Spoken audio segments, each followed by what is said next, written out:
Assalamualaikum warahmatullahi wabarakatuh.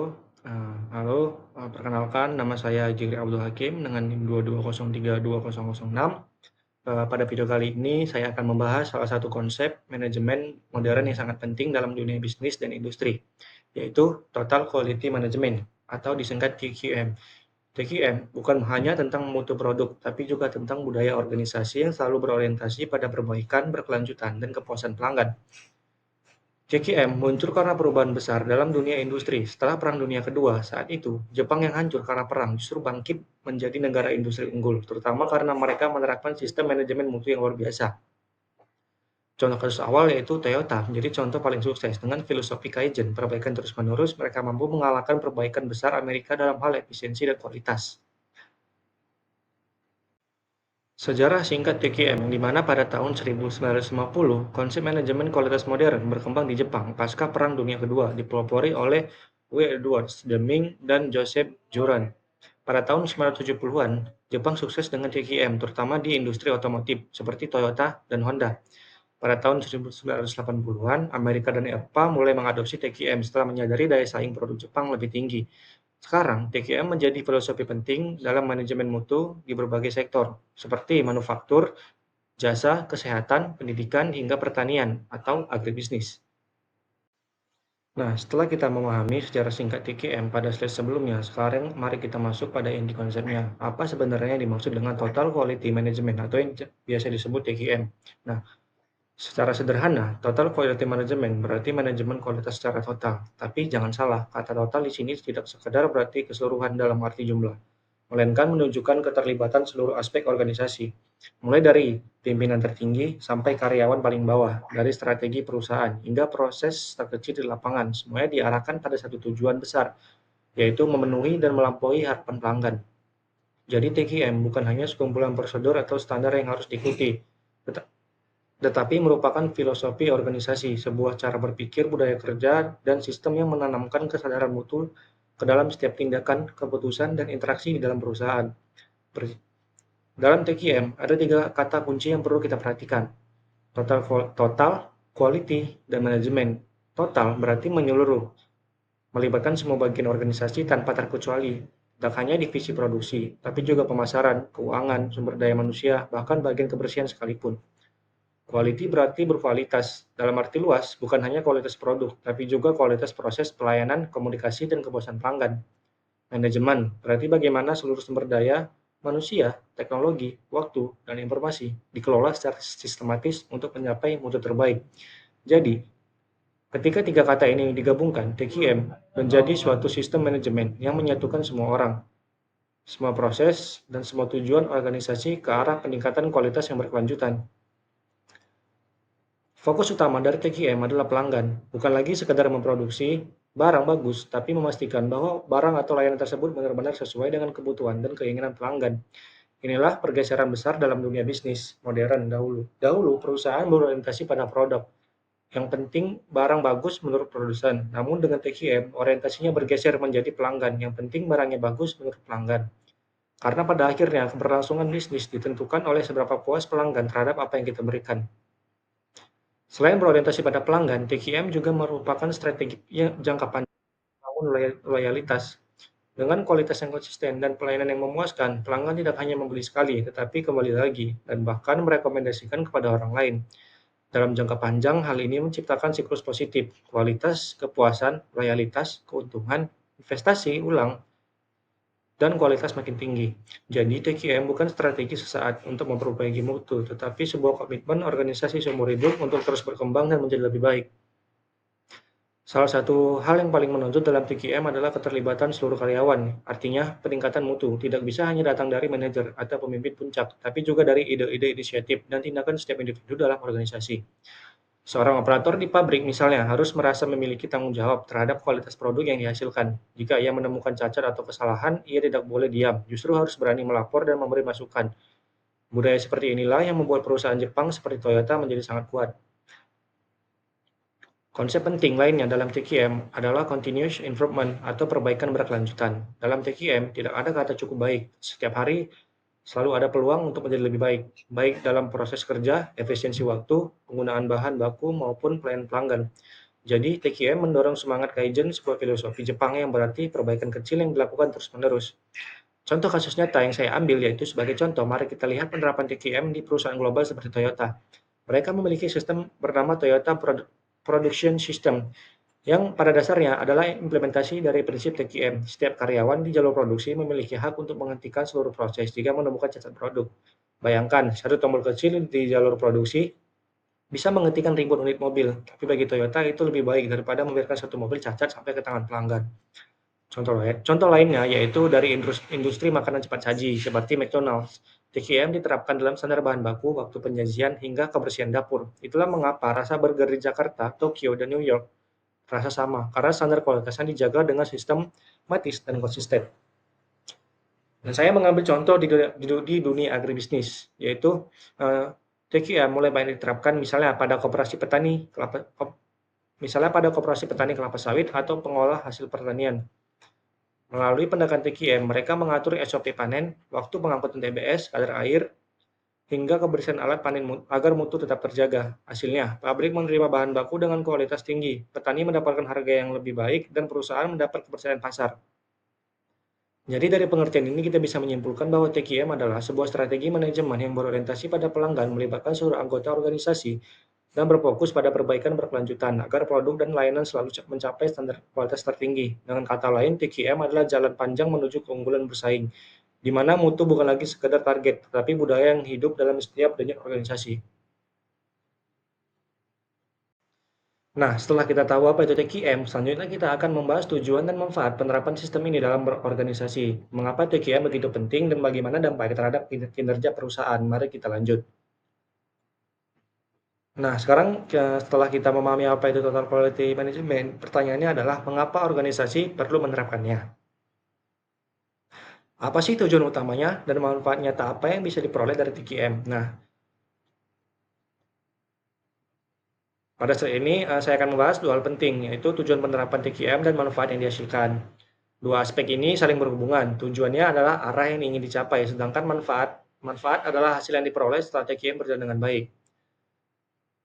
Yang pertama, itu memberikan produk atau layanan berkualitas sesuai selera konsumen. Tujuan pertama dari TQM adalah menghasilkan produk atau layanan yang benar-benar sesuai dengan kebutuhan dan selera konsumen.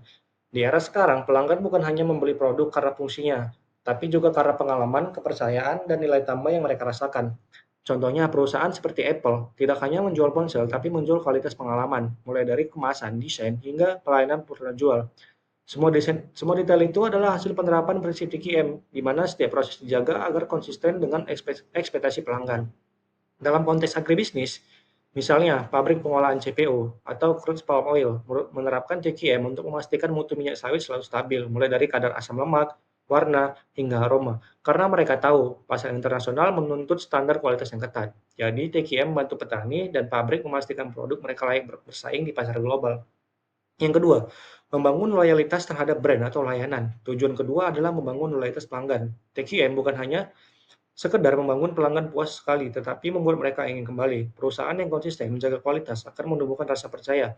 Nah, kepercayaan inilah yang menjadi fondasi loyalitas jangka panjang. Begitu pelanggan yakin bahwa setiap kali mereka membeli produk kita, mereka akan mendapatkan mutu yang sama, maka mereka akan terus kembali. Contohnya, konsumen Indomie percaya bahwa rasanya akan selalu sama dimanapun dibeli, karena proses produksinya distandarkan dengan prinsip TQM. Di sektor jasa, seperti pelanggan Gojek atau Grab, loyal karena merasa pelayanan, keamanan, dan kenyamanan mereka dijaga dengan standar tertentu. Jadi, TQM bukan hanya tentang kualitas fisik produk, tapi juga kualitas kepercayaan antar perusahaan dan pelanggan. Yang ketiga yaitu menciptakan lingkungan kerja yang nyaman dan produktif. Tujuan ketiga TQM adalah menciptakan suasana kerja yang nyaman, jelas, dan produktif. TQM menuntut setiap organisasi memiliki sistem kerja yang tertata, mulai dari pembagian tugas, prosedur operasional, standar atau SOP, hingga target yang terukur. Ketika semua karyawan tahu apa yang harus dilakukan, kepada siapa harus melapor, dan bagaimana cara melakukan pekerjaan yang benar, maka stres kerja berkurang dan produktivitas meningkat. Dalam praktiknya, banyak perusahaan yang sukses menerapkan TQM bukan karena teknologi canggih, tapi karena kultur kerja yang sehat dan komunikatif. Karyawan merasa dihargai, didengar, dan terlibat dalam pengambilan keputusan. Kasus nyatanya yaitu perusahaan otomotif Honda menerapkan sistem quality circle, yaitu kelompok kecil karyawan yang rutin berdiskusi untuk mencari mencari cara memperbaiki proses kerja. Hasilnya luar biasa, efisiensi meningkat, semangat kerja naik, dan angka kesalahan produk menurun drastis. Yang keempat yaitu meningkatkan kualitas dan penjualan produk, yang dimana tujuan keempat tentu saja adalah peningkatan kualitas dan penjualan. TQM membantu organisasi menemukan cara-cara baru untuk memperbaiki proses, mengurangi pemborosan, dan memaksimalkan nilai produk. Ketika kualitas naik, kepercayaan pelanggan meningkat. Ketika pelanggan puas, penjualan pun naik. Dan yang lebih penting, peningkatan ini bersifat berkelanjutan, bukan hanya lonjakan sesaat. Contohnya, di sektor manufaktur, TQM membuat perusahaan mampu menekan defect rate hingga di bawah 1%. Di pertanian, TQM bisa diterapkan dengan mengontrol waktu panen, cara penyimpanan, dan transportasi, agar produk sampai ke konsumen tetap segar dan sesuai standar mutu. Sekarang mari beralih ke manfaat nyata TQM. Setelah mengetahui tujuannya, kini kita bahas manfaat praktis yang dirasakan organisasi saat menerapkan TQM dengan konsisten. 1. Proses produksi lebih efektif dan efisien. Dengan TQM, setiap tahap proses kerja dianalisis untuk menemukan cara paling efisien tanpa menurunkan mutu, tidak ada waktu yang terbuang untuk pekerjaan berulang atau kesalahan produksi. Misalnya, pabrik minuman menerapkan standardized workflow dan real-time monitoring system untuk memastikan mesin beroperasi optimal. Akibatnya, waktu henti mesin atau downtime berkurang dan kapasitas produksi meningkat. Yang kedua, mengurangi cacat produksi dan menjamin standar mutu. Salah satu manfaat paling terasa dari TQM adalah penurunan tingkat kesalahan atau cacat produk melalui pengawasan dan pelatihan rutin. Setiap karyawan memahami pentingnya kualitas. Contohnya pada pabrik tekstil yang menerapkan TQM akan memiliki quality gate di mana setiap produksi, setiap kain diperiksa sebelum dilanjutkan ke tahap berikutnya, sehingga cacat kecil tidak berkembang menjadi kerugian besar. Yang ketiga, penghematan waktu, energi, dan material. Karena setiap proses dijalankan secara efisien, maka waktu kerja mesin lebih teratur, bahan baku tidak terbuang, dan energi lebih hemat. Hasilnya bukan hanya efisiensi ekonomi, tetapi juga kontribusi pada keberlanjutan lingkungan. Contohnya dalam agribisnis, yaitu koperasi penggilingan padi yang menerapkan TQM, menggunakan sensor kelembapan digital untuk menentukan waktu pengeringan yang tepat. Dampaknya, beras tidak mudah pecah, kualitas meningkat, dan penggunaan energi berkurang. Yang keempat, membangun hubungan jangka panjang dengan konsumen. Ketika kualitas dan pelayanan konsisten, pelanggan merasa nyaman dan percaya. Dari sini terbangun hubungan jangka panjang yang saling menguntungkan. Sebagai contoh, merek Samsung selalu menekankan garansi dengan layanan purna jual yang cepat. Mereka memahami bahwa pelayanan pasca penjualan adalah bagian dari kualitas total. Yang kelima, meningkatkan komitmen dan tanggung jawab karyawan. Manfaat lain yang sering terlupakan adalah meningkatnya rasa memiliki di kalangan karyawan. Ketika mereka dilibatkan dalam menjaga mutu, muncul rasa bangga dan tanggung jawab terhadap hasil kerja mereka sendiri. Dalam TQM, pekerja tidak lagi dipandang hanya sebagai pelaksana, tapi sebagai partner dalam peningkatan mutu. Dan saat mereka merasa dihargai, loyalitas terhadap perusahaan pun meningkat. Jadi jika kita simpulkan, TQM memiliki dua arah manfaat sekaligus. Bagi pelanggan, TQM menjamin produk dan layanan berkualitas tinggi. Bagi perusahaan, TQM menciptakan efisiensi, loyalitas, dan reputasi jangka panjang. Dengan kata lain, TQM tidak hanya meningkatkan apa yang kita hasilkan, tetapi juga bagaimana cara kita bekerja. Ia membentuk organisasi yang adaptif, disiplin, dan berorientasi pada kepuasan pelanggan. Fondasi utama untuk memenangkan pesaing global. Nah, setelah kita memahami tujuan dan manfaat TQM, kita akan masuk ke bagian yang sangat penting, yaitu elemen pokok TQM. Apa saja komponen utama yang membuat sistem ini berjalan efektif di dalam sebuah organisasi? Nah, setelah memahami tujuan dan manfaat TQM, pertanyaan berikutnya adalah bagaimana sebenarnya sistem TQM ini dijalankan di lapangan? Apa saja komponen yang harus ada agar TQM benar-benar berjalan efektif? Nah, inilah yang disebut sebagai elemen pokok Total Quality Management. Elemen-elemen ini bukan sekadar teori, tapi fondasi yang membuat budaya mutu dapat tumbuh dalam organisasi. Mari kita bahas satu persatu. Elemen pertama dan yang paling utama adalah fokus pada pelanggan. Inilah jantung dari seluruh sistem TQM. Segala keputusan mulai dari desain produk, sistem pelayanan, hingga strategi pemasaran harus berangkat dari kebutuhan pelanggan. Perusahaan harus tahu apa yang diinginkan, diharapkan, dan bahkan yang belum disadari oleh pelanggannya. Contoh konkretnya itu di industri otomotif. Toyota selalu melakukan survei pelanggan untuk memahami keluhan kecil, misalnya suara pintu yang kurang halus atau kursi yang kurang ergonomis. Dari masukan kecil itu, mereka melakukan perbaikan yang akhirnya meningkatkan kenyamanan dan kepuasan pelanggan secara besar-besaran.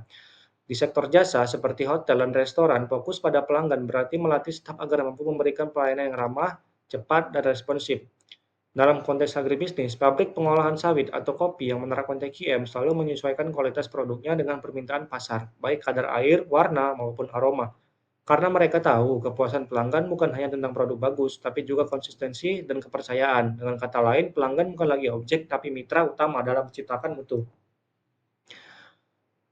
Elemen kedua adalah proses TQM, yang di mana TQM menekankan bahwa mutu tidak lahir dari pemeriksaan akhir, tetapi dibangun sejak awal proses. Banyak perusahaan dulu berpikir bahwa kualitas bisa dijaga dengan inspeksi di akhir. Kalau ada cacat, ya disingkirkan, padahal itu sudah terlambat.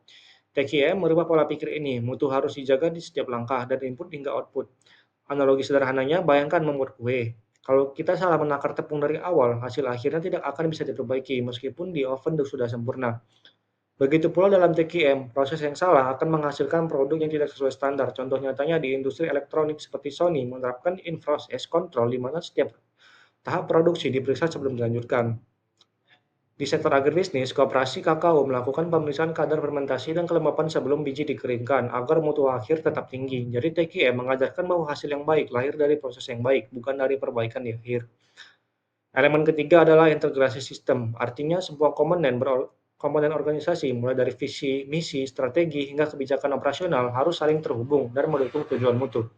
Seringkali kegagalan TQM bukan karena karyawan malas, tapi juga karena sistem organisasi tidak terintegrasi. Divisi satu bekerja tanpa tahu arah divisi lain, target tidak sinkron, dan komunikasi tidak berjalan. Melalui integrasi sistem, setiap bagian memahami bagaimana perannya berkontribusi pada mutu akhir. Contoh kasus nyatanya yaitu di industri penerbangan seperti Garuda Indonesia, integrasi sistem dilakukan dengan menghubungkan bagian ground handling, maintenance, dan customer service. Semua punya tujuan yang sama, keselamatan dan kepuasan penumpang. Di pendidikan, universitas yang menerapkan TQM mengintegrasikan kurikulum, dosen, dan layanan mahasiswa agar kualitas pembelajaran meningkat. Dalam agribisnis, integrasi sistem terlihat ketika petani, koperasi, dan pabrik bekerja sama berdasarkan standar mutu yang sama. Contohnya, waktu panen diatur agar bahan baku tidak terlalu lama disimpan, sehingga kadar air tetap sesuai standar pabrik. Tanpa integrasi sistem, TQM hanyalah slogan, dengan integrasi TQM menjadi budaya. Elemen keempat itu yaitu involvement atau keterlibatan seluruh karyawan. Tidak ada TQM tanpa partisipasi aktif dari semua orang. Setiap individu di organisasi memiliki tanggung jawab terhadap mutu. Dari petugas kebersihan hingga manajer puncak, semua berperan menjaga kualitas proses kerja. TQM juga menekankan pentingnya pemberdayaan atau improve empowerment. Karyawan bukan hanya menjalankan perintah, tapi diberi ruang untuk berpendapat, memberi ide, bahkan mengambil keputusan dalam lingkup kerjanya. Contoh nyatanya di Toyota, karyawan di lini produksi diberi tombol undo jika ada kesalahan. Mereka boleh menghentikan produksi untuk memperbaiki masalah di tempat. Ini bukti bahwa setiap orang punya kuasa dan tanggung jawab atas mutu. Di hotel besar seperti Ritz-Carlton, karyawan diberi kebebasan mengambil keputusan sampai batas tertentu untuk menyelesaikan keluhan pelanggan tanpa harus menunggu manajer.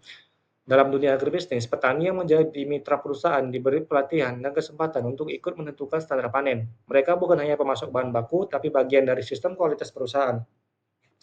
Dan ketika rasa memiliki tumbuh, kualitas akan menjadi tanggung jawab bersama. Elemen kelima adalah continuous improvement atau perbaikan terus-menerus. TQM tidak mengenal kata selesai. Tidak ada titik akhir dalam peningkatan kualitas. Perusahaan yang menerapkan TQM selalu mencari cara agar prosesnya lebih efisien, produknya lebih baik, dan pelanggan lebih puas. Filosofi Jepang Kaizen menggambarkan ini dengan sangat baik. Perbaikan kecil yang dilakukan terus-menerus akan menghasilkan perubahan dalam jangka panjang.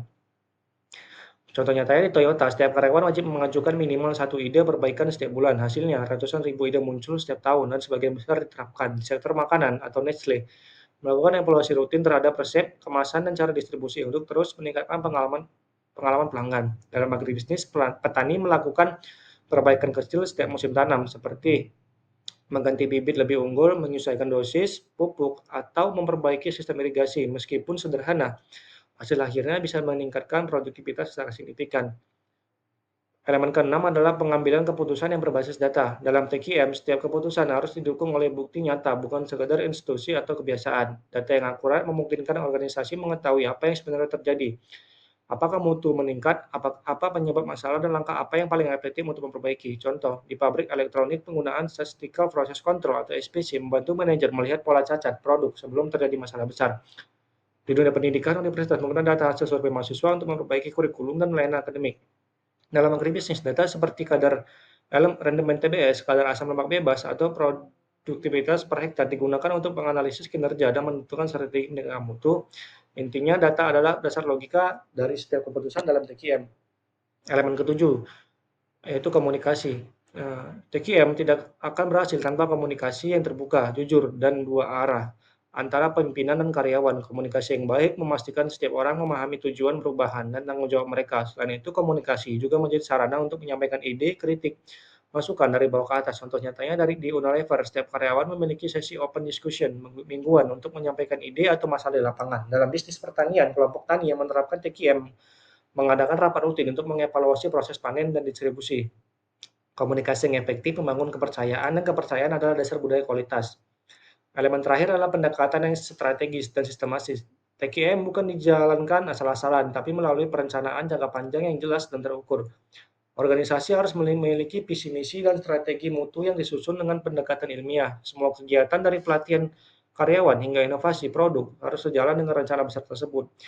Kasus nyatanya di Samsung, strategi TQM dirancang dalam Quality Master Plan tahunan yang mengatur arah peningkatan mutu dan target pasar global. Di sektor agribisnis, perusahaan eksportir buah menerapkan rencana mutu berdasarkan sertifikasi seperti Global GAP yang memastikan standar kualitas dari kebun hingga ekspor. Pendekatan yang sistematik membuat TQM tidak hanya menjadi slogan, tetapi menjadi sistem yang hidup berjalan setiap hari. Jadi 8 elemen pokok TQM ini fokus pada pelanggan, proses, integrasi sistem, keterlibatan karyawan, perbaikan berkelanjutan, keputusan berbasis data, komunikasi efektif, dan pendekatan strategis adalah fondasi dari seluruh filosofi manajemen mutu. Kalau salah satu elemen ini tidak berjalan, maka TQM akan pincang. Namun ketika semua diterapkan secara harmonis, hasilnya adalah organisasi yang tangguh, adaptif, dan mampu memberikan kualitas terbaik secara konsisten. Nah, setelah kita memahami elemen-elemen pokok TQM, selanjutnya adalah kita membahas prinsip dasar TQM, panduan filosofis yang menjadi roh dari seluruh penerapannya dalam dunia nyata. Yang ketiga, yaitu integrasi sistem. Sebuah total quality management juga harus mampu mengintegrasi visi misi, strategi, target, dan kebijakannya agar dapat dipahami oleh seluruh karyawan. Yang keempat, keterlibatan seluruh karyawan. Poin penting dari TQM adalah seluruh karyawan harus terlibat secara pelaksanaan proses produksi, kualitas berkelanjutan, jangka perusahaan, kemudian pelatihan keterampilan bagi karyawan. Yang kelima yaitu peningkatan secara berkelanjutan, yang dimana upaya peningkatan kerjasama berkelanjutan juga akan membantu perusahaan dalam menentukan pola kerja seperti apa yang paling cocok diterapkan agar menghasilkan output sesuai selera konsumen. Yang keenam, keputusan berdasarkan fakta. Total quality management mengharuskan perusahaan menganalisis data secara cermat sebagai dasar pengambilan keputusan. Dengan demikian, segala kebijakan yang diambil akan lebih akurat sesuai keadaan di lapangan. Selanjutnya yaitu yang ketujuh, membina komunikasi yang baik dan efektif, yang dimana setiap perubahan jadwal sistem kebijakan dan berbagai hal yang penting wajib dikomunikasikan dengan seluruh karyawan. Selain itu, seorang pengusaha juga harus mau mendengar kritik, saran, dan masukan dari bawahannya. Kemudian pendekatan strategi dan sistematik. Salah satu komponen total quality management adalah dengan melakukan perencanaan dan manajemen secara strategis dan sistematis berdasarkan visi dan misi perusahaan agar mampu mencapai target. Selanjutnya yaitu yang ketujuh, membina komunikasi yang baik dan efektif, yang dimana setiap perubahan jadwal sistem kebijakan dan berbagai hal yang penting wajib dikomunikasikan dengan seluruh karyawan. Selain itu, seorang pengusaha juga harus mau mendengar kritik, saran, dan masukan dari bawahannya. Kemudian pendekatan strategi dan sistematik. Salah satu komponen total quality management adalah dengan melakukan perencanaan dan manajemen secara strategis dan sistematis berdasarkan visi dan misi perusahaan agar mampu mencapai target. Selanjutnya yaitu yang ketujuh, membina komunikasi yang baik dan efektif, yang dimana setiap perubahan jadwal sistem kebijakan dan berbagai hal yang penting wajib dikomunikasikan dengan seluruh karyawan. Selain itu, seorang pengusaha juga harus mau mendengar kritik, saran, dan masukan dari bawahannya. Kemudian pendekatan strategi dan sistematik. Salah satu komponen total quality management adalah dengan melakukan perencanaan dan manajemen secara strategis dan sistematis berdasarkan visi dan misi perusahaan agar mampu mencapai target. Selanjutnya yaitu yang ketujuh, membina komunikasi yang baik dan efektif, yang dimana setiap perubahan jadwal sistem kebijakan dan berbagai hal yang penting wajib dikomunikasikan dengan seluruh karyawan. Selain itu, seorang pengusaha juga harus mau mendengar kritik, saran, dan masukan dari bawahannya. Kemudian pendekatan strategi dan sistematik. Salah satu komponen total quality management adalah dengan melakukan perencanaan dan manajemen secara strategis dan sistematis berdasarkan visi dan misi perusahaan agar mampu mencapai target. Selanjutnya yaitu yang ketujuh, membina komunikasi yang baik dan efektif, yang dimana setiap perubahan jadwal sistem kebijakan dan berbagai hal yang penting wajib dikomunikasikan dengan seluruh karyawan. Selain itu, seorang pengusaha juga harus mau mendengar kritik, saran, dan masukan dari bawahannya. Kemudian pendekatan strategi dan sistematik. Salah satu komponen total quality management adalah dengan melakukan perencanaan dan manajemen secara strategis dan sistematis berdasarkan visi dan misi perusahaan agar mampu mencapai target. Selanjutnya yaitu, yang ketujuh, membina komunikasi yang baik dan efektif, yang di mana setiap perubahan jadwal sistem kebijakan dan berbagai hal yang penting wajib dikomunikasikan dengan seluruh karyawan. Selain itu, seorang pengusaha juga harus mau mendengar kritik, saran, dan masukan dari bawahannya. Kemudian pendekatan strategi dan sistematik. Salah satu komponen total quality management adalah dengan melakukan perencanaan dan manajemen secara strategis dan sistematis berdasarkan visi dan misi perusahaan agar mampu mencapai target. Selanjutnya yaitu, yang ketujuh, membina komunikasi yang baik dan efektif, yang di mana setiap perubahan jadwal sistem kebijakan dan berbagai hal yang penting wajib dikomunikasikan dengan seluruh karyawan. Selain itu, seorang pengusaha juga harus mau mendengar kritik, saran, dan masukan dari bawahannya. Kemudian pendekatan strategi dan sistematik. Salah satu komponen total quality management adalah dengan melakukan perencanaan dan manajemen secara strategis dan sistematis berdasarkan visi dan misi perusahaan agar mampu mencapai target. Selanjutnya yaitu, yang ketujuh, membina komunikasi yang baik dan efektif, yang di mana setiap perubahan jadwal sistem kebijakan dan berbagai hal yang penting wajib dikomunikasikan dengan seluruh karyawan. Selain itu, seorang pengusaha juga harus mau mendengar kritik, saran, dan masukan dari bawahannya. Kemudian pendekatan strategi dan sistematik. Salah satu komponen total quality management adalah dengan melakukan perencanaan dan manajemen secara strategis dan sistematis berdasarkan visi dan misi perusahaan agar mampu mencapai target. Selanjutnya yaitu, yang ketujuh, membina komunikasi yang baik dan efektif, yang di mana setiap perubahan jadwal sistem kebijakan dan berbagai hal yang penting wajib dikomunikasikan dengan seluruh karyawan. Selain itu, seorang pengusaha juga harus mau mendengar kritik, saran, dan masukan dari bawahannya. Kemudian pendekatan strategi dan sistematik. Salah satu komponen total quality management adalah dengan melakukan perencanaan dan manajemen secara strategis dan sistematis berdasarkan visi dan misi perusahaan agar mampu mencapai target. Selanjutnya yaitu, yang ketujuh, membina komunikasi yang baik dan efektif, yang di mana setiap perubahan jadwal sistem kebijakan dan berbagai hal yang penting wajib dikomunikasikan dengan seluruh karyawan. Selain itu, seorang pengusaha juga harus mau mendengar kritik, saran, dan masukan dari bawahannya. Kemudian pendekatan strategi dan sistematik. Salah satu komponen total quality management adalah dengan melakukan perencanaan dan manajemen secara strategis dan sistematis berdasarkan visi dan misi perusahaan agar mampu mencapai target. Selanjutnya yaitu, yang ketujuh, membina komunikasi yang baik dan efektif, yang di mana setiap perubahan jadwal sistem kebijakan dan berbagai hal yang penting wajib dikomunikasikan dengan seluruh karyawan. Selain itu, seorang pengusaha juga harus mau mendengar kritik, saran, dan masukan dari bawahannya. Kemudian pendekatan strategi dan sistematik. Salah satu komponen total quality management adalah dengan melakukan perencanaan dan manajemen secara strategis dan sistematis berdasarkan visi dan misi perusahaan agar mampu mencapai target. Selanjutnya yaitu, yang ketujuh, membina komunikasi yang baik dan efektif, yang di mana setiap perubahan jadwal sistem kebijakan dan berbagai hal yang penting wajib dikomunikasikan dengan seluruh karyawan. Selain itu, seorang pengusaha juga harus mau mendengar kritik, saran, dan masukan dari bawahannya. Kemudian pendekatan strategi dan sistematik. Salah satu komponen total quality management adalah dengan melakukan perencanaan dan manajemen secara strategis dan sistematis berdasarkan visi dan misi perusahaan agar mampu mencapai target. Selanjutnya yaitu, yang ketujuh, membina komunikasi yang baik dan efektif, yang di mana setiap perubahan jadwal sistem kebijakan dan berbagai hal yang penting wajib dikomunikasikan dengan seluruh karyawan. Selain itu, seorang pengusaha juga harus mau mendengar kritik, saran, dan masukan dari bawahannya. Kemudian pendekatan strategi dan sistematik. Salah satu komponen total quality management adalah dengan melakukan perencanaan dan manajemen secara strategis dan sistematis berdasarkan visi dan misi perusahaan agar mampu mencapai target. Selanjutnya yaitu, yang ketujuh, membina komunikasi yang baik dan efektif, yang di mana setiap perubahan jadwal sistem kebijakan dan berbagai hal yang penting wajib dikomunikasikan dengan seluruh karyawan. Selain itu, seorang pengusaha juga harus mau mendengar kritik, saran, dan masukan dari bawahannya. Kemudian pendekatan strategi dan sistematik. Salah satu komponen total quality management adalah dengan melakukan perencanaan dan manajemen secara strategis dan sistematis berdasarkan visi dan misi perusahaan agar mampu mencapai target. Selanjutnya yaitu, yang ketujuh, membina komunikasi yang baik dan efektif, yang di mana setiap perubahan jadwal sistem kebijakan dan berbagai hal yang penting wajib dikomunikasikan dengan seluruh karyawan. Selain itu, seorang pengusaha juga harus mau mendengar kritik, saran, dan masukan dari bawahannya. Kemudian pendekatan strategi dan sistematik. Salah satu komponen total quality management adalah dengan melakukan perencanaan dan manajemen secara strategis dan sistematis berdasarkan visi dan misi perusahaan agar mampu mencapai target.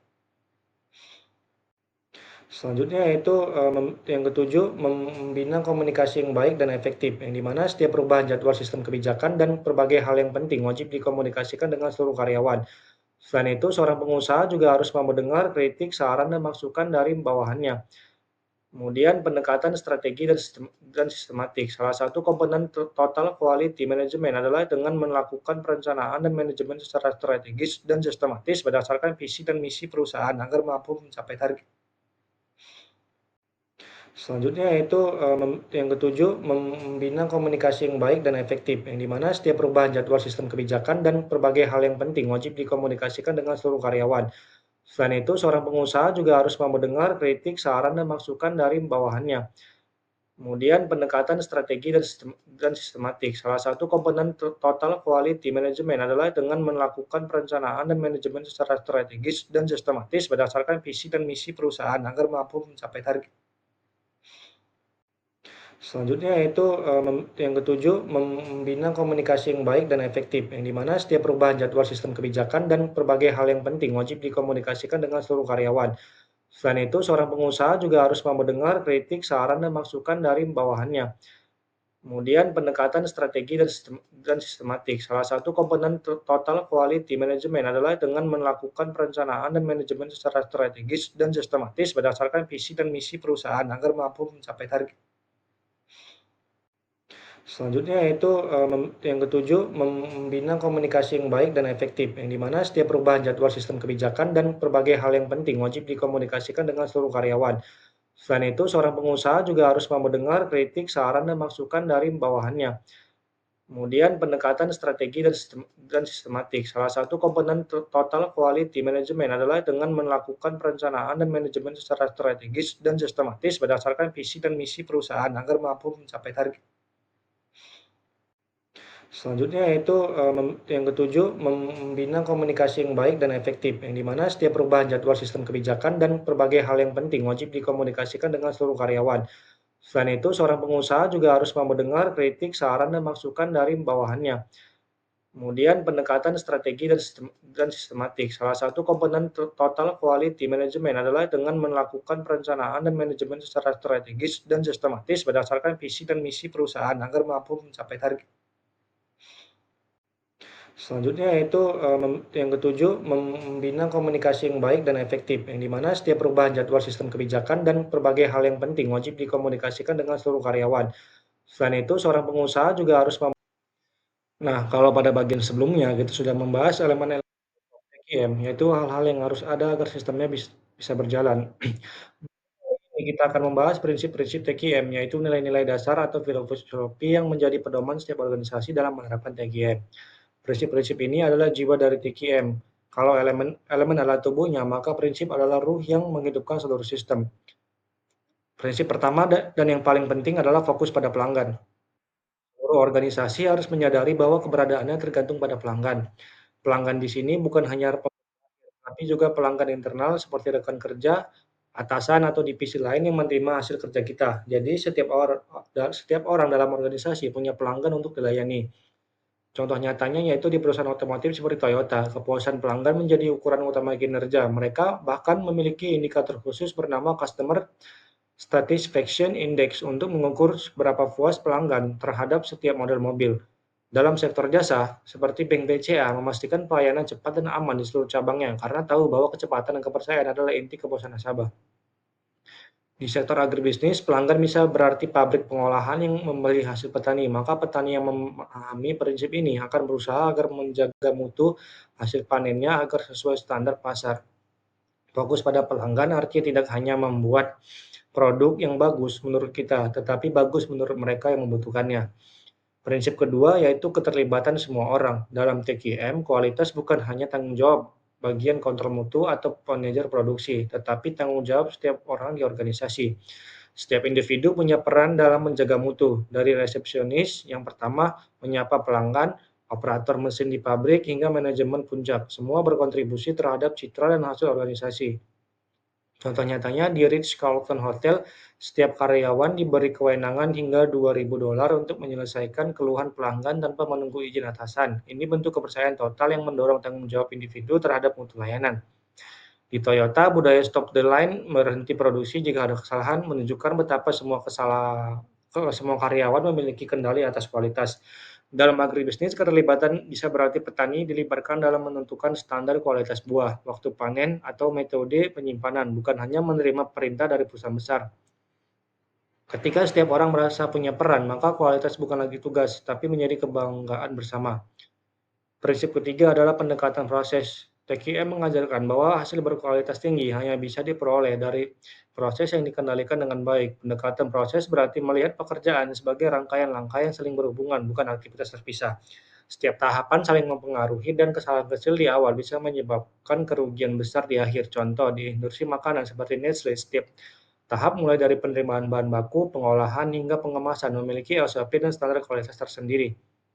Di dunia pendidikan, proses pengajaran dipantau secara berkelanjutan, bukan hanya hasil ujian mahasiswa. Dalam pertanian, pendekatan proses terlihat dari tahap pengolahan TBS, panen, angkut, timbang, olah. Jika satu proses terlambat, kualitas CPO bisa menurun drastis, maka setiap tahapan harus dikelola dengan disiplin.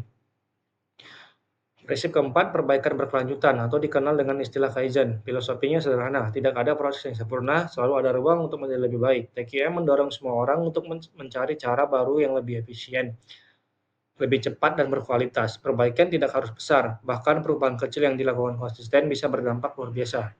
Contoh nyata di pabrik elektronik Panasonic, setiap karyawan diwajibkan memberikan ide minimal 1 kali per bulan untuk meningkatkan kualitas. Di perusahaan jasa seperti Shopee, tim operasional selalu melakukan review harian untuk menemukan cara mempercepat pengiriman dan menurunkan tingkat retur.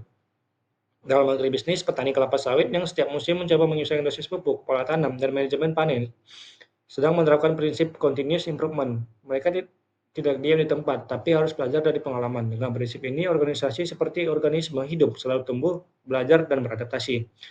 Pengambilan keputusan Prinsip kelima yaitu semua keputusan harus berbasis data dan fakta. Dalam TQM tidak ada ruang untuk katanya, feeling, atau perkiraan. Setiap kebijakan harus didukung oleh analisis data yang valid. Data membantu manajemen mengenali masalah sebelum menjadi krisis, karena menilai efektivitas solusi dan menemukan akar penyebab suatu persoalan. Contoh nyatanya di Intel, setiap lini produksi chips diawasi oleh sistem statistik otomatis. Keputusan perbaikan diambil berdasarkan pola data, bukan asumsi. Di rumah sakit, data kepuasan pasien digunakan untuk memperbaiki layanan medis dan administrasi. Dalam agribisnis, data seperti kekadaran demen TBS, tingkat produktivitas per hektar, atau biaya panen digunakan untuk mengukur kinerja dan merencanakan strategi peningkatan mutu. Tanpa data, semua kebijakan hanya spekulasi. Dengan data, kita tidak menebak tapi memahami. Prinsip keenam adalah kepemimpinan. Kepemimpinan yang kuat dalam TQM, pemimpin berperan bukan sebagai pengawas, tetapi sebagai role model yang menanamkan budaya tertentu. Pemimpin harus mampu menciptakan visi bersama, menginspirasi tim, dan memastikan setiap orang memahami pentingnya kualitas. Tanpa komitmen dari pimpinan, TQM tidak akan berjalan. Contoh nyatanya, W. Edwards Deming, Bapak TQM, menekankan bahwa 80% masalah kualitas berasal dari sistem yang dirancang manajemen, bukan kesalahan karyawan. Di Toyota, manajer turun langsung ke lantai produksi untuk mendengar masukan dari pekerja, bukan hanya duduk di kantor. Dalam agribisnis, ketua koperasi yang terjun langsung ke lapangan, berdialog dengan petani, dan memastikan standar mutu dipahami bersama adalah bentuk kepemimpinan yang kuat. Kepemimpinan seperti ini menciptakan budaya saling percaya dan saling belajar. Jadi kepemimpinan dalam TQM bukan tentang kekuasaan, tetapi tentang keteladanan. Prinsip terakhir adalah membangun hubungan yang saling menguntungkan dengan pemasok. TQM menyadari bahwa kualitas akhir produk tidak bisa lepas dari kualitas bahan baku dan kerjasama dengan pihak luar. Daripada menekan pemasok dengan harga murah, TQM mendorong perusahaan untuk menjalin kemitraan jangka panjang, saling berbagi informasi dan tumbuh bersama. Contoh nyatanya, Toyota memiliki jaringan pemasok yang disebut Keiretsu, hubungan kemitraan jangka panjang dengan sistem saling membantu dalam inovasi dan efisiensi. Di sektor makanan seperti Nestle membina petani kopi dan susu melalui pelatihan mutu agar bahan baku mereka sesuai standar global. Dalam agribisnis lokal, perusahaan kelapa sawit yang memberi pelatihan teknis, bibit unggul, dan pembiayaan kepada petani plasma sedang menerapkan prinsip ini. Ketika pemasok tumbuh, kualitas produk utama pun ikut meningkat. Hubungan saling menguntungkan menciptakan ekosistem bisnis yang stabil, adil, dan berkelanjutan. Jadi 7 prinsip utama TQM ini fokus pada pelanggan, keterlibatan semua orang, pendekatan proses, perbaikan berkelanjutan, keputusan berbasis data, kepemimpinan yang kuat, dan kemitraan dengan pemasok. Adalah fondasi moral dan praktis yang membuat TQM bukan hanya sistem manajemen, tetapi juga budaya organisasi yang berorientasi pada keunggulan jangka panjang. Dengan menerapkan prinsip-prinsip ini, organisasi akan memiliki arah yang jelas, karyawan yang berkomitmen, pelanggan yang setia, dan proses kerja yang efisien.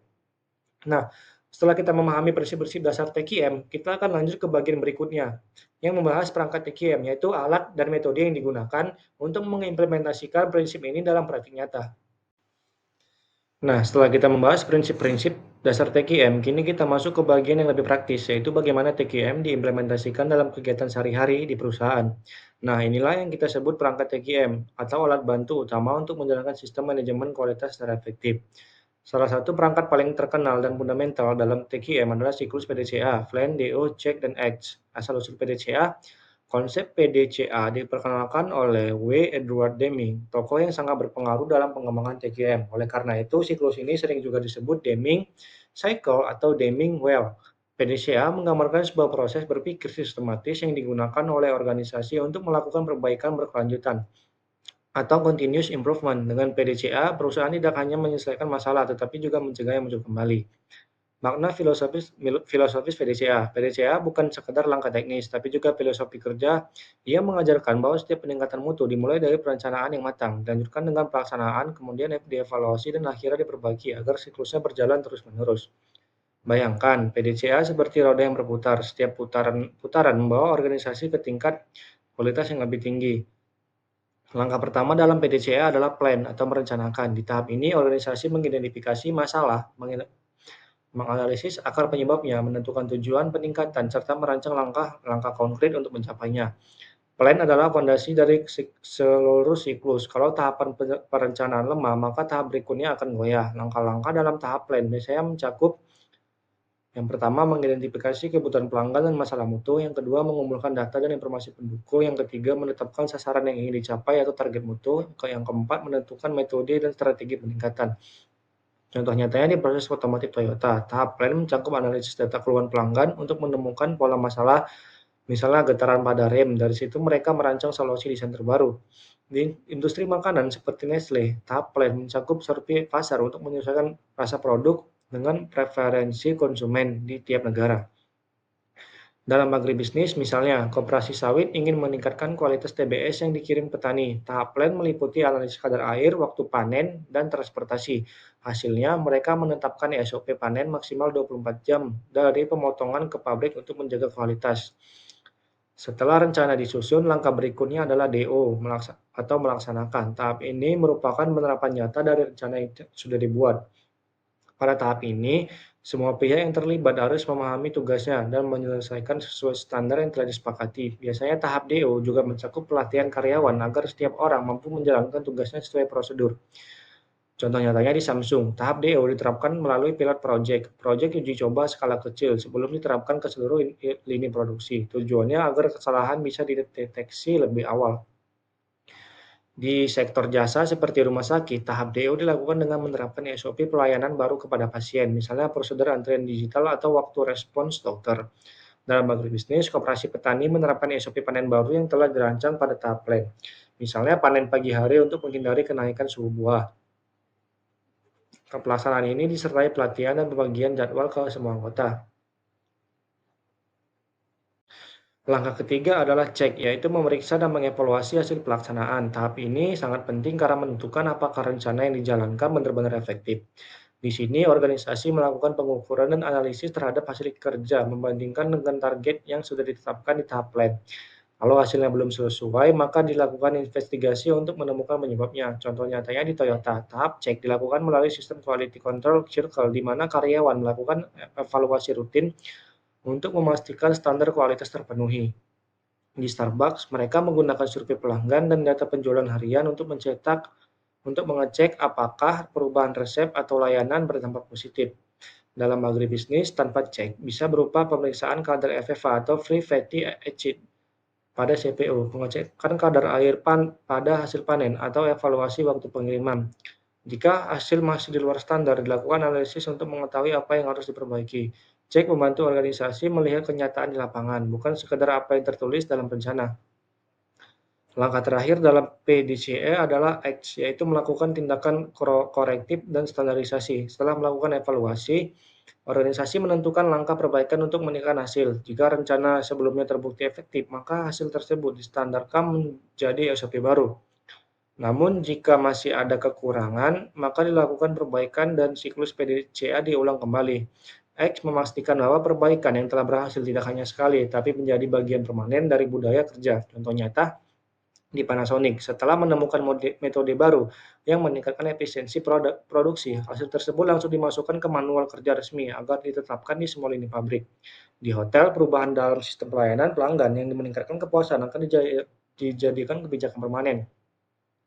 Dalam agribisnis, jika SOP panen terbukti meningkatkan rendemen CPO, maka kebijakan tersebut disahkan sebagai standar tetap koperasi. Namun jika ditemukan masalah baru, misalnya biaya tenaga kerja meningkat, maka dilakukan PDCA ulang untuk mencari keseimbangan. Yang perlu diingat, PDCA bukan proses satu kali jalan, tetapi siklus tanpa akhir. Begitu tahap selesai, kita kembali ke tahap lain untuk menemukan peluang perbaikan berikutnya. Begitulah cara organisasi terus berkembang. Analogi sederhananya, PDCA seperti siklus belajar manusia. Kita merencanakan sesuatu, mencobanya, mengevaluasi hasil, lalu memperbaikinya. Setiap kali kita mengulangi proses itu, kita menjadi lebih baik, begitu juga organisasi. Semakin sering menjalankan PDCA, semakin matang sistem manajemennya. Jadi perangkat utama TQM yaitu PDCA merupakan alat untuk menerjemahkan filosofi kualitas ke dalam tindakan nyata, meliputi 4 langkah sederhana, plan, DO, check, dan act. Perusahaan mampu menjaga ritme perbaikan berkelanjutan. PDCA membantu organisasi berpikir sistematis, bertindak terukur, dan belajar dari pengalaman. Inilah mengapa Deming menyebut PDCA sebagai the heartbeat of continuous improvement, detak jantung dari peningkatan mutu dan T. Nah, setelah memahami bagaimana siklus PDCA bekerja sebagai alat penggerak TQM, selanjutnya akan melihat bagaimana TQM diukur keberhasilannya. Kita akan bahas mengenai kriteria pengukuran implementasi TQM, mulai dari kepuasan konsumen, keterlibatan pegawai, hingga efektivitas manajemen kualitas. Setelah kita memahami bagaimana TQM dijalankan melalui perangkat PDCA, sekarang muncul pertanyaan penting, bagaimana kita tahu bahwa sistem TQM yang diterapkan sudah berhasil? Apakah cukup dengan melihat laporan produksi yang meningkat, atau harus melihat pelanggan yang makin banyak? Jawabannya, keberhasilan TQM tidak bisa dilihat dari satu sisi saja, melainkan dari berbagai kriteria pengukuran. Dalam bagian ini, kita akan membahas beberapa indikator penting untuk menilai apakah total quality management benar-benar berjalan efektif dalam organisasi. Indikator pertama dan yang paling utama dalam mengukur keberhasilan TQM adalah kepuasan konsumen. Kenapa? Karena seluruh filosofi TQM berpusat pada pelanggan. Jika pelanggan puas, berarti produk dan proses internal berjalan baik. Cara mengukur kepuasan konsumen melalui survei dan konsultasi pelanggan, analisis tingkat pembelian uang, jumlah keluhan atau komplain yang masuk, penilaian publik, rating, atau review online. Contoh nyatanya Toyota dan Honda secara rutin melakukan survei kepuasan pelanggan global. Dan hasil survei ini menjadikan dasar strategi perbaikan tahunan. Di sektor jasa seperti Shopee menggunakan fitur rating dan review sebagai tolak ukur langsung dari kepuasan pengguna. Dalam agribisnis, pabrik pengolahan sawit bisa mengukur kepuasan petani plasma atau pembeli minyak sawit dengan menilai ketepatan pembayaran, transparansi penimbangan, dan mutu layanan teknis. Jika mitra merasa puas, berarti TQM berjalan baik di sisi hubungan bisnis. Jadi kepuasan pelanggan bukan sekedar angka, tapi cerminan dari seberapa selaras proses internal dengan kebutuhan pasar. Struktur tim kerja dan keterlibatan pegawai. Indikator kedua adalah keterlibatan pegawai dan struktur kerja yang efektif. TQM menekankan bahwa kualitas tidak mungkin dicapai tanpa kerjasama tim yang solid. Organisasi yang sukses dengan TQM biasanya memiliki struktur kerja yang jelas dan profesional. Pembagian tugas besar kalian bukan hanya jabatan. Komunikasi lintas divisi yang lancar, semangat kolaborasi antar bagian, bukan kompetisi internal. Contoh nyata di Panasonic, ada sistem cross-functional team, tim lintas divisi yang bertugas memecahkan masalah kualitas bersama. Tidak ada sekat antara departemen produksi, riset, dan penjualan. Di Unilever, karyawan diajak bergabung dalam koalisi circle, yaitu kelompok kecil yang berdiskusi rutin untuk menemukan ide perbaikan. Dalam agribisnis, di koperasi petani, keterlibatan pegawai bisa dilihat dari partisipasi mereka dalam rapat mutu, pelatihan panen, atau penyusunan SOP baru. Kalau petani dan pengurus sama-sama aktif, berarti semangat TQM sudah tertanam. Kunci utamanya adalah sense of belonging, rasa memiliki terhadap proses kerja. Jika pekerja merasa bagian dari sistem mutu, hasilnya akan luar biasa. Indikator berikutnya adalah komitmen pekerja dan fokus pada konsumen. Komitmen ini tidak bisa dipaksakan, tapi tumbuh dari kesadaran. Pekerja yang berkomitmen tinggi akan menjaga mutu, bahkan tanpa pengawasan. Mereka menganggap kualitas bukan beban, tapi tanggung jawab pribadi. Contoh nyatanya di Toyota, pekerja diberi kewenangan untuk menghentikan produksi jika menemukan cacat produk. Itu bukti komitmen nyata terhadap kualitas. Di industri perhotelan seperti Ritz-Carlton, karyawan dilatih untuk memperlakukan setiap tamu seolah-olah mereka adalah tamu pribadi yang harus dipuaskan. Dalam agribisnis, komitmen petani bisa dilihat dari cara mereka menjaga kebun, mematuhi waktu panen, atau mengikuti pelatihan mutu. Kalau petani bekerja tidak hanya karena upah, tapi karena ingin menghasilkan produk terbaik, itu tanda nyata bahwa TQM berhasil di tingkat lapangan. Komitmen adalah bahan bakar utama TQM. Tanpa komitmen, sistem secanggih apapun hanya akan menjadi formalitas di atas kertas. Indikator keempat adalah pendidikan dan pelatihan. Dalam TQM, perusahaan yang hebat adalah perusahaan yang mau terus belajar. Pelatihan bukan sekadar kegiatan formal, tetapi investasi jangka panjang. TQM menuntut setiap karyawan memahami tidak hanya apa yang harus dilakukan, tapi juga mengapa mereka melakukannya. Dalam agribisnis, pelatihan bagi petani sawit bisa mencakup cara pemupukan yang benar, panen tepat waktu, hingga pengendalian hama ramah lingkungan. Semakin baiknya pelatihannya, semakin tinggi mutu hasil panen. Organisasi yang sukses dengan TQM percaya bahwa manusia adalah aset utama. Jika mereka tumbuh, kualitas pun akan ikut meningkat. Indikator kelima yaitu adalah kualitas perencanaan. TQM mengajarkan bahwa mutu tidak bisa dihasilkan dari improvisasi, harus dirancangkan dengan matang. Perencanaan mencakup menetapkan target mutu yang realistis, menyusun strategi pengendalian proses, mengukur risiko, dan menyiapkan rencana cadangan. Contoh nyatanya di Coca-Cola, setiap pabrik di seluruh dunia menggunakan quality master plan yang sama untuk menjaga konsistensi rasa dan keamanan produk. Di rumah sakit, manajemen kualitas dilakukan melalui perencanaan audit internal dan evaluasi berkala terhadap standar pelayanan. Dalam agribisnis, kualitas perencanaan dapat dilihat dari jadwal panen, sistem logistik, hingga rencana pengolahan hasil panen agar tidak menumpuk. Tanpa perencanaan, kualitas produk bisa turun karena keterlambatan atau kerusakan di lapangan. Dengan perencanaan yang baik, setiap tindakan menjadi terarah dan efisien. Ini semangat dasar TQM. Selanjutnya, indikator lain yang tak kalah penting adalah manajemen kualitas itu sendiri. Apakah sistem pengendalian mutu sudah berjalan menyeluruh dan konsisten? TQM menilai kualitas bukan dari hasil akhir saja, tetapi dari bagaimana sistem bekerja. Kalau semua departemen ikut terlibat, koordinasi baik, dan hasil evaluasi dijalankan, maka sistem TQM bisa dikatakan berhasil. Contoh nyata di Intel, setiap lini produksi terhubung melalui sistem monitoring digital yang mencatat performa mesin, suhu, dan kualitas chip secara real time. Di sekolah pendidikan, TQM terlihat dari koordinasi antar unit akademik, administrasi, di layanan mahasiswa agar proses belajar berjalan lancar. Dalam agribisnis, keterlibatan sistem bisa terlihat ketika semua pihak, petani pengangkut, pabrik, dan pihak pemasaran berkoordinasi melalui standar mutu yang sama.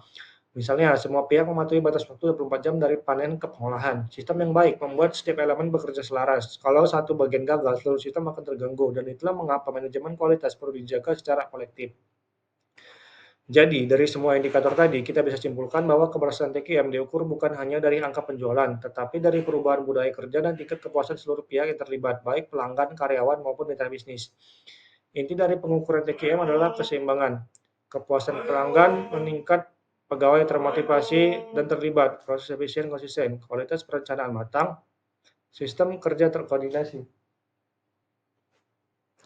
Jika semua aspek ini terpenuhi, maka dapat dikatakan bahwa TQM telah berjalan secara efektif dan menjadi bagian dari DNA organisasi. Nah, setelah kita memahami bagaimana mengukur keberhasilan implementasi TQM, selanjutnya kita akan melihat lebih dalam lagi apa saja komponen utama dalam sistem TQM secara menyeluruh, mulai dari quality control, quality assurance, hingga continuous improvement. Kemudian fokus pada konsumen. Ketika perusahaan fokus dengan konsumen, maka dapat dikatakan bahwa TQM yang berjalan baik. Kemudian komitmen pekerja. Komitmen pekerja dapat mempengaruhi perkembangan perusahaan. Jadi ketika para karyawan berkomitmen tinggi, maka TQM yang dijalankan akan berjalan lancar. Selanjutnya, pendidikan dan pelatihan. Jika ingin meningkatkan kinerja karyawan, maka pengusaha wajib memberikan pendidikan dan pelatihan yang baik. Oleh karena itu, hal tersebut menjadi indikator dalam penilaian TQM. Kemudian, kualitas perencanaan. Kualitas perencanaan adalah indikator yang menentukan akan seperti apa jalan TQM nanti. Nah, kita sudah membahas banyak hal, sejarah, pengertian, tujuan, manfaat, prinsip, elemen, hingga cara mengukur keberhasilan TQM. Sekarang di bagian ini kita akan membahas komponen utama yang menyusun sistem TQM secara menyeluruh. Komponen utama ini bisa kita anggap sebagai pilar penyangga dari bangunan TQM. Tanpa salah satu di antaranya, struktur mutu organisasi akan mudah goyah. Komponen pertama adalah quality control atau pengendalian mutu. Inilah jantung dari kegiatan operasional TQM di lapangan. Quality control adalah proses memastikan bahwa produk atau layanan yang dihasilkan selalu sesuai dengan standar yang telah ditetapkan. QC dilakukan melalui pemeriksaan, pengujian, dan pemantauan berkelanjutan terhadap setiap proses produksi.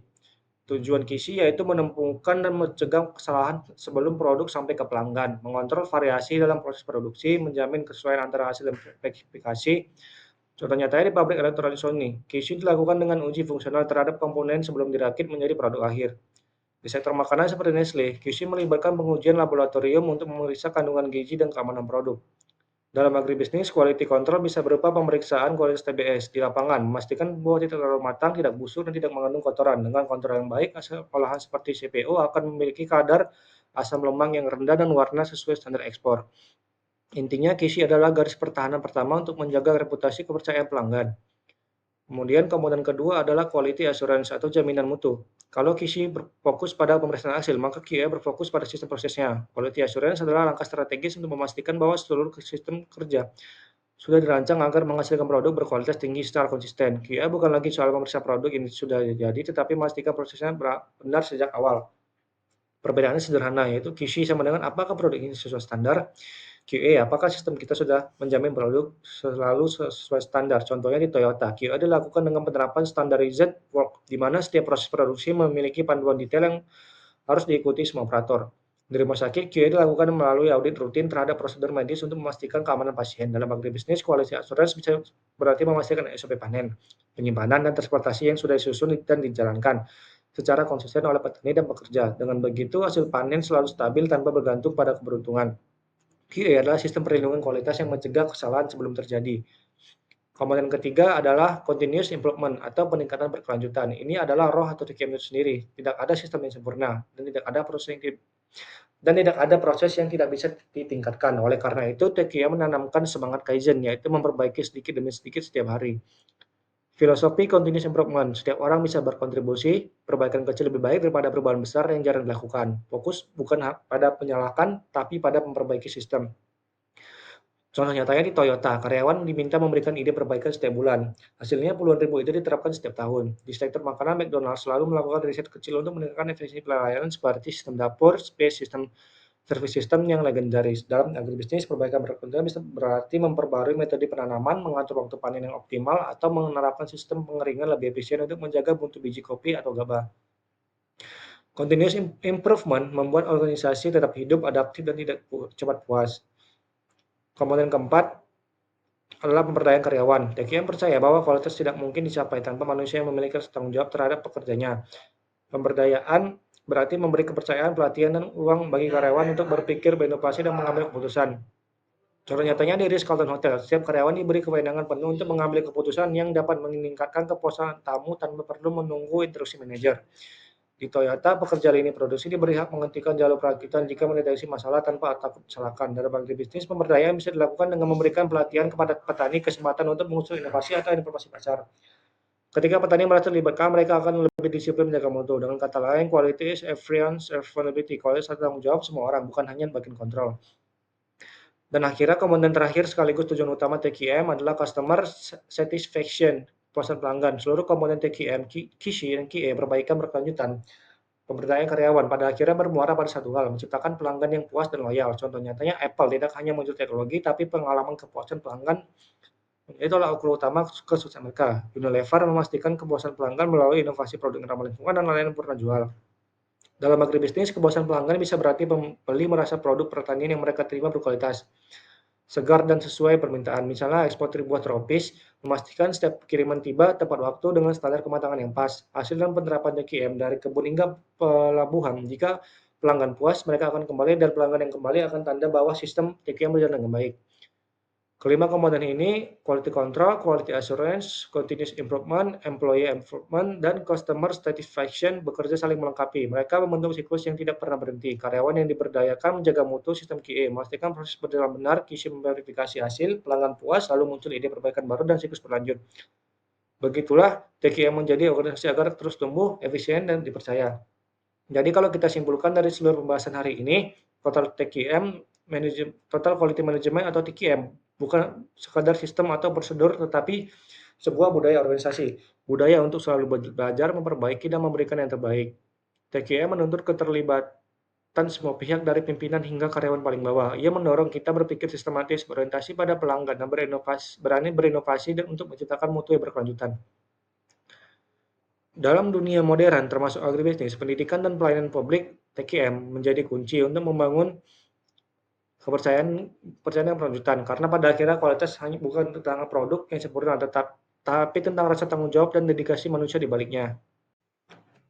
Nah, mutu bukanlah tujuan akhir, tapi perjalanan tanpa henti. Perusahaan yang berhenti memperbaiki diri sama saja dengan mundur. Tapi organisasi yang menjadikan TQM sebagai budaya akan terus maju, tumbuh, dan bertahan di setiap zaman. Terima kasih sudah menyimak penjelasan saya tentang Total Quality Management. Semoga materi ini tidak hanya menambah wawasan, tapi juga menginspirasi kita semua untuk selalu menanamkan semangat mutu dalam setiap pekerjaan. Saya, Jikri Abdul Hakim, pamit dan sampai jumpa di pembahasan selanjutnya. Saya akhiri, wabillahi taufiq walhidayah. Wassalamualaikum warahmatullahi wabarakatuh.